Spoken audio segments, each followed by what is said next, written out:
Mas nyesel nggak sih? Nyesel ya? soalnya kasihan ibu. Penyesalan Adi Pradita, si peneror wanita idaman di Surabaya selama 10 tahun, menangis teringat sang ibu. Terungkap pengakuan pria peneror wanita idamannya sejak masih SMP selama 10 tahun hingga kasusnya viral, dan membuat tim Siber Polda Jatim turun tangan. Pria bernama Adi Pradita, 29, itu telah resmi berstatus sebagai tersangka atas tindak pidana IT kesusilaan dan pengancaman. Ancaman hukumannya, sekitar 6 tahun penjara dan atau denda 1 miliar rupiah. Pantauan tribunjatim.com, tersangka Adi Pradita sempat dibawa oleh penyidik dari ruang tahanan di Tahti Mapolda Jatim menuju ke gedung Ditreskrimsus Mapolda Jatim. Ia tampak mengenakan baju tahanan berwarna biru tua, lalu mengenakan kacamata berbingkai warna coklat, dan bermasker warna hijau muda. Meskipun dengan posisi kepala menunduk bermaksud menghindari sorotan lensa kamera awak media.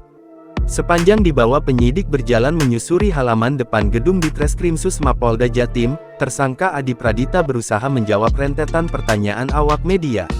Bahwa dirinya masih cinta dan sayang terhadap sosok Nimas yang merupakan teman sejak dirinya duduk di bangku SMP. Ya Mas Adi. Mas pelan-pelan Mas. Cinta. Memang cinta mati banget kah? Iya sayang sih. Sayang. Iya. Berapa kali Mas? Cinta Mas, iya sayang. Iya, belum tahu, seneng Mas, ujar tersangka Adi Pradita, seraya memastikan langkah kakinya tetap berpijak mantap di tengah kerumunan awak media di depannya. Mengenai adanya pesan pengancaman pembunuhan dan bermuatan asusila, tersangka Adi Pradita mengaku tidak memiliki niat untuk melukai atau menyakiti sosok korban Nimas. Kendati demikian, ia mengaku merasa sedih dan menyesal atas perbuatan yang dilakukannya. Apalagi, ternyata membuat dirinya berurusan hukum hingga di penjara. Dan tentunya, lanjut tersangka Adi Pradita, membuat ibundanya bersedih. Pimpinan, ayo, mari kan ya. Nyesal aku. Soalnya kasihan ibu.